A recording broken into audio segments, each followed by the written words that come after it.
sama teman-temannya. Padahal saya Al-Afia, besar biasa dipanggil Afia dari bawah. Mana Kabupaten saya. Jauh dari sini. Belum bayar. Motor. Di mana? Karena saya anak grafik biasa dipanggil Ana, saya juga asli Malang. Tapi ya naik udah kayak naik bidang sih. Ada pangerannya nggak? Kebetulan nggak ada, masih nyari. Kalau nggak ya? Saya Anies Sustemanifan, Anies, asalnya dari IKN nggak? kan nggak sih jauh. Oh jauh. Oke, di sini teman-teman udah pernah melakukan konseling kelompok belum? Belum individu Udah. ya. Boleh diceritain nggak salah satu kayak peristiwa konseling individu itu gimana? Peristiwa Proses terjadinya konseling. Kalau di individu sih karena cuma saya sama konselor jadi ya kayak orang curhat aja. Iya. Ini kan kayak kita diskusi ya. Sharing gitu ya. Iya, betul. Ya kalau gitu saya jelaskan lebih lanjut ya. Di sini konseling kelompok yang akan kita lakukan namanya adalah REBD, Rational Emotion Behavior Therapy gitu. Nah, REBD itu ngapain sih? REBD ini nanti kita mencari ini apa nih bentuk emosionalnya teman-teman atau perilaku atau pikirannya negatif sehingga merugikan teman-teman dalam kegiatan sehari-hari dan dirubah menjadi perilaku yang lebih rasional atau lebih menguntungkan. Nah, cara mengetahui dan mengubah itu gimana caranya? Caranya kita ada 3 aktif sih. A ini adalah activity event di mana kita nyari ini apa sih peristiwa yang memicu terjadinya perilaku negatif atau rasional.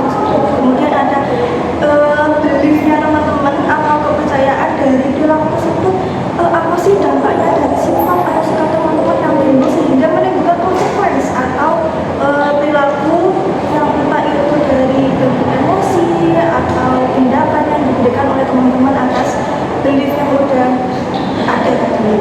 Jadi pahami? Bisa. Oke, di sini kita juga memegang beberapa asas ya teman-teman karena teman-teman juga udah konseling individu mungkin nggak asing sih sama asas-asasnya. Pertama pastinya asas kerahasiaan ya teman-teman ya. Di sini kita sharing di sini cukup di sini saja, tidak perlu dilibatkan orang lain, cukup di forum ini saja kita keep informasi atau kita dari kemudian ada asas kenyamanan, teman-teman bisa duduk yang senyaman mungkin santai mungkin supaya nanti pas cerita bisa enjoy gitu. Siap. Terus juga ada asas kesukarela juga. Jadi teman-teman di sini merasa sukarela atau ada paksaan dari luar ini? Sukarela. Oke, mantap sukarela ya. Kalau begitu timing juga. Kira-kira teman-teman abis ini ada kegiatan nggak?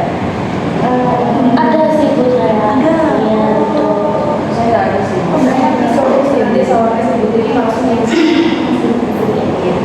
Karena kayaknya Mbak Afia tadi yang mau ada kegiatan ya Mbak ya. Iya, Kalau betul. misalnya kita batasi sekitar 20 sampai 30 menit. Cukup. Boleh. Oke, berarti konseling ini kita akan lakukan selama 20 sampai 25 menit ya. Siap. Oke, kalau gitu saya pengen tahu nih tadi bisa ceritanya dari teman-teman satu persatu mungkin udah diceritakan ya. Jadi Mbak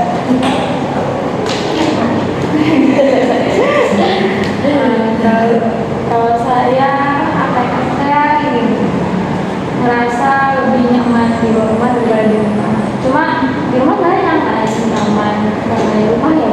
Iya. Cuma kalau di rumah tuh kayak ada beberapa waktu yang buat saya nggak nyaman gitu. oh, kita kadang nyaman, kadang nggak nyaman ya. Gitu. Oh, kalau dari Mbak Afia? Biasanya itu jadi overthinking gitu loh Bu, kalau misal respon dari orang lain itu nggak sesuai ekspektasi saya. Itu semua orang begitu. Iya, jadi dapatnya ke semua orang. Posisi gitu ya. Iya, betul. Betul juga. Kalau saya itu akhir-akhir itu saya kayak merasa kurang nyaman karena saya nggak menjadi diri saya sendiri gitu. Saya Jadi siapa? jadi saya yang saya itu saya aneh gitu loh. Jadi saya kurang nyaman kalau saya berubah-ubah nggak seperti yang kayak dulu lagi. Itu buat Mbak Ana sendiri atau buat orang lain?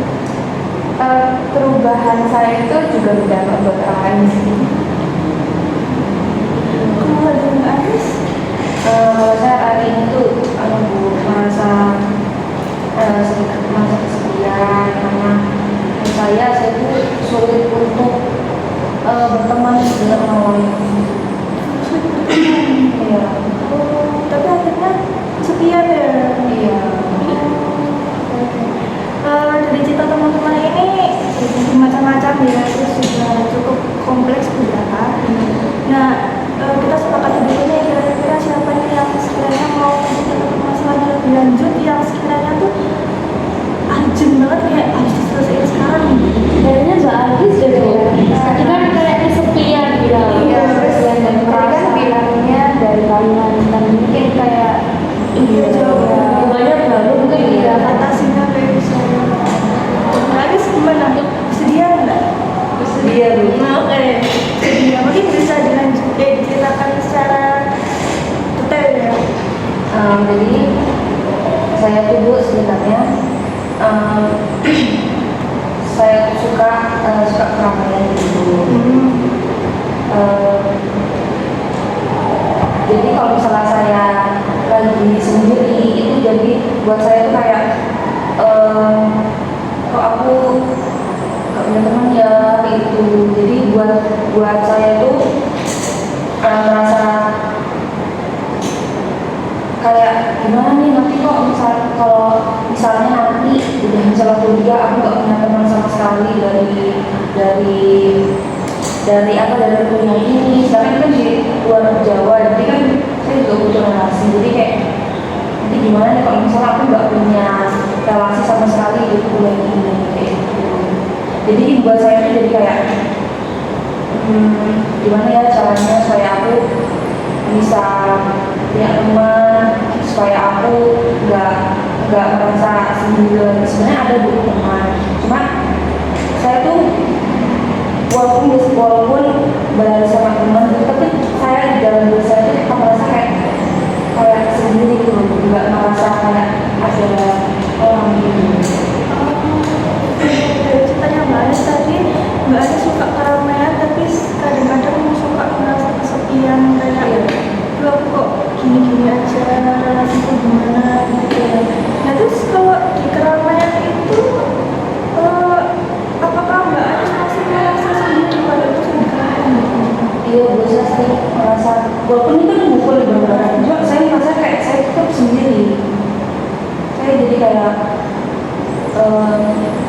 kenapa ya kok kayak gini, apa jadi saya jadi kayak apa teman-teman nggak mau berteman sama aku, jadinya perasaan itu selalu ada di saya. Oke, dari cerita Mbak Anis tadi, Mbak Anis bilang kalau dari rasa kesepian tadi itu, rasa sendirian, mikirnya jadi kena kok kayak orang-orang nggak mau teman sama aku gitu kan? Iya benar. Nah, itu ada bukti pendasar nggak kayak emang orang-orang itu nggak mau temenan sama Mbak Anis sebelumnya? Bukti nggak udah masuk. Kesepian. Kayak ada nggak kejadian Peristiwa ya betul yang membuat itu Jadi merasa seperti itu aja. Oke, dari yang Mbak Anis ceritakan tadi kan tadi kan ngerasa kesepian meskipun di tempat ramai gitu ya, terus ada temen tapi tetap merasa sendiri. Nah itu apa sih Mbak? Kok bisa sampai merasa seperti itu? sebenarnya saya itu dulu pas SD itu anaknya tuh betul-betul extrovert dulu, kayak teman saya tuh banyak. Kayak saya tuh di kelas tuh kayak kayak jadi pusat perhatian gitu. Nah habis itu saya SMP ini saya mondok.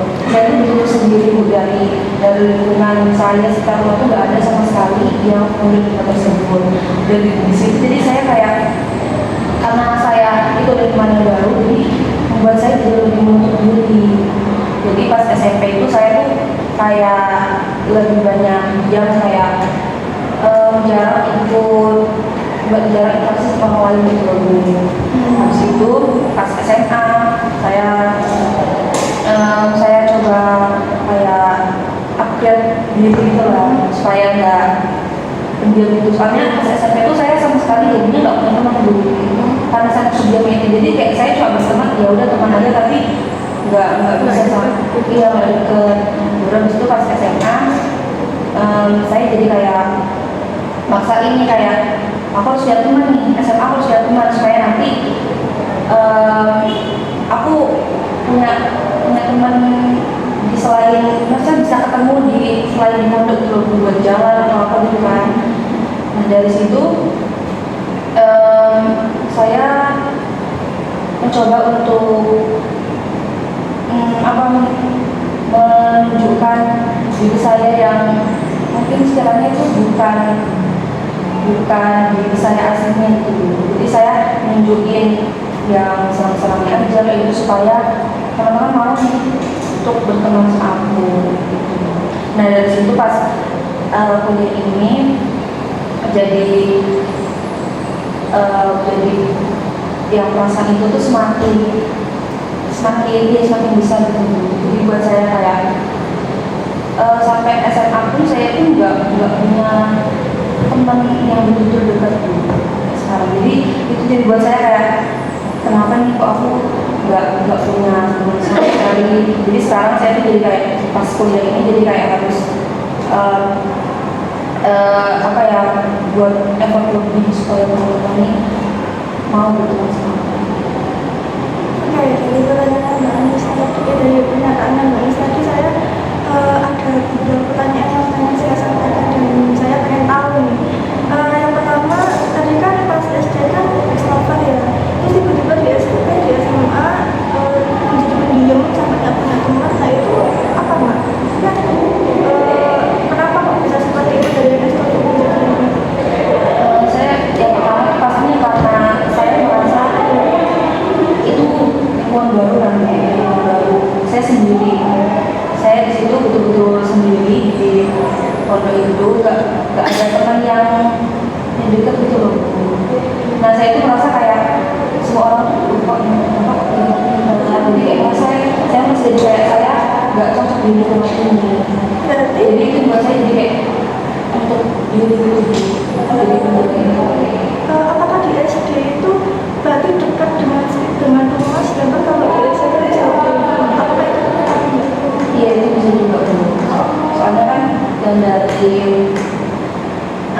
yang pondok ini kan agak jauh gitu. Cuma kalau di rumah kan tuh dekat, teman-temannya juga setetangga juga. Berarti benar-benar dari orang luar yang jauh-jauh yang Tidak, sama sekali nggak pernah kenal. itu penyebabnya dia menjadi pendiam gitu. Iya. Oke, dari situ tadi Mbak Anis menekankan karena harus kita harus punya teman gitu.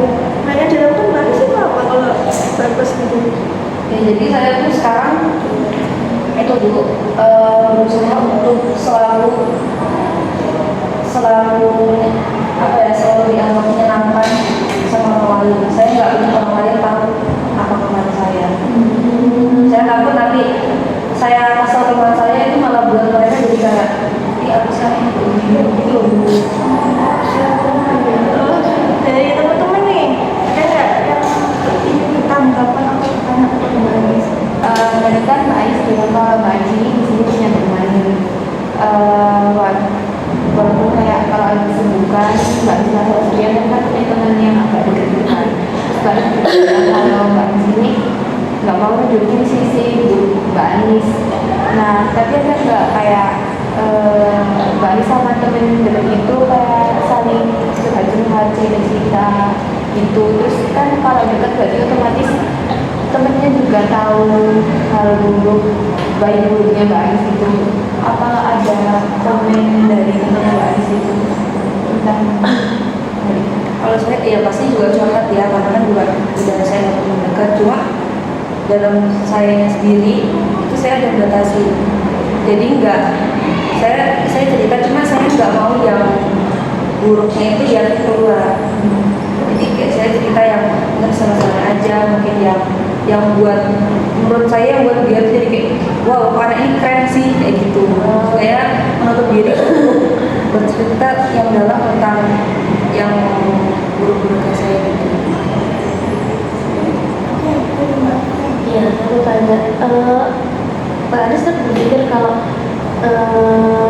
membatasi tadi ya, buat cerita ke teman dekat pun membatasi apa menceritakan hal buruknya Mbak Anis. Pernah nggak ada kejadian ketika Mbak Anis cerita ke teman dekat atau ke siapapun itu, ketika cerita ke rumahnya Mbak Anis tuh rasanya nggak enak atau menyakiti hati Mbak Anis? Terus sama pertanyaan satu lagi, kalau misal jatuh juga jawabannya. Sebenarnya nggak ada sih, maksudnya nggak pernah teman sampai kayak responnya negatif terhadap saya itu juga nggak pernah, soalnya ya karena saya nggak pernah nyeritain. Jadi ya mereka taunya mungkin ya menurut saya mereka taunya ya gini saya aja. Tapi pernah nggak Mbak Anis kayak mau mencoba untuk menceritakan mengungkapkan semuanya ke teman dekat, karena kan kita kan butuh ya tempat curhat yang benar-benar pengertian gitu. Pernah berpikir nggak mau menceritakan semuanya tanpa rasa khawatir gitu loh kalau dia bakal menjauhi Mbak Anis gara-gara seperti itu Mbak Anis? Ya pastinya pernah sih, soalnya saya juga berpikir takutnya nanti misalnya kan kita udah sering curhat, saya mungkin udah terbuka aja sama saya, tapi saya nggak terbuka kan takutnya teman saya merasa kayak apa nih aku udah cerita tapi kok dia nggak mau terbuka dulu terhadap saya. Ya saya pernah sih, cuma masih sedikit takut untuk ngelakuin itu. Guys, tambah waktu please. Ya kalau itu langsung memang tanggapan. Iya. Ya, aku tak klarifikasi dulu ya. Berarti ini udah proses. Nggak usah. Nggak usah ditanya baru lagi, udah lebih. Oke, dari ceritanya teman-teman tadi lumayan banyak yang dikulik ya dari peristiwa yang Mbak Anis ceritakan tadi. Akhirnya Mbak Anis merasa kayak kalau aku mau punya teman ya aku harus menunjukkan sisi powerku, sisi superiorku gitu. Nah, akhirnya menutup diri dari kelemahannya. Terus even itu ke teman dekat pun juga masih menutup diri, tapi ada suatu waktu masih mau cerita ya Mbak ya ke teman yang benar-benar dipercaya, yang benar-benar dekat sama Mbak Anis gitu. Iya. Oke, dari teman-teman nih bisa memberikan tanggapan Mbak Anis. Kalau saya paham sama apa yang menjadi pasangan kayak untuk diri teman-teman kayak yang saya cerita tadi dia. Cuma saya pernah kayak cerita bercerita ke teman saya dan ada beberapa teman yang judge, cuma ada beberapa teman juga yang apresiasi gitu. Jadi kayak Ganis sekarang lebih baik menghilangkan dulu teman-teman yang beda sendirinya dan yang bisa dijelasin sama dia. Kalau tanggapan dari saya Mbak Anis ya, nggak apa cerita aja ke teman dekatnya, karena kan ketika teman dekatnya Mbak Anis sudah cerita ke Mbak Anis semuanya tentang dia, dan teman dekatnya Mbak Anis nggak tahu apa tentang Mbak Anis, dan tiba-tiba dia tahu dari orang lain, dia bakalan kecewa nantinya gitu. Kalau saya juga paham sekali apa yang dirasakan Mbak Anis. Kadang saya juga kalau merasa nggak percaya sama orang itu juga kayak gitu, cuma nggak apa-apa banget kalau Mbak Anis ini nunjukin sisi sisi buruknya Mbak Anies gitu, karena kalau Mbak Anies terus-terusan paksain buat kelihatan baik itu kayak Mbak Anies malah terbebani ya kan hal itu. Dari tanggapan teman-teman nih macam-macam ya, dari Mbak Dira yang memilih teman-teman yang frekuensi yang cocok sama Mbak Anies, terus dari Mbak Afia yang harus bisa apa ya, kayak mau menghargai orang-orang terdekat Mbak Anies, terus juga dari Mbak Ana yang nggak semua orang itu sempurna, semua orang itu ada kelemahan ada kelebihannya, jadi nggak merasa terbebani buat harus aku harus menunjukkan sisi yang dari Mbak Anies sendiri gimana. Terusnya dari saya jadi lebih mengerti diri saya, saya lebih bisa mengerti masalah saya itu seperti apa. Ya masih bingung sih gimana untuk merapinya supaya untuk melakukan perubahan tersebut. Berarti dari sini sudah mengetahui yang Mbak bentuk perilaku irasional dan rasional. Dan dari cerita Mbak Anies ini saya simpulkan kalau Mbak Anies itu merasa kesepian, merasa sulit mendapatkan teman, dikarenakan susahnya adaptasi yang dari sekolah yang jauh dari rumah Mbak ya. Dan akhirnya membuat Mbak Anies itu kalau dari situ muncul kayak aku kalau punya teman harus menunjukkan sisi terbaikku gitu. Nah ternyata itu membuat Mbak Anies tertekan gitu. Dan di sini Mbak Anies mau merubah itu menjadi perilaku yang lebih baik lagi supaya bisa lebih terbuka juga, lebih jujur ke orang lain juga, apalagi ke orang terdekat gitu. Meskipun ya masih belum tahu nih gimana caranya gitu. Oke, dari sini karena oh ya kan apa dari Mbak Anies kemarin perasaannya setelah melakukan tes konseling pada hari ini? Ya saya merasa kayak senang betul, jadi merasa nggak sendiri, merasa ya dengan orang-orang yang seperti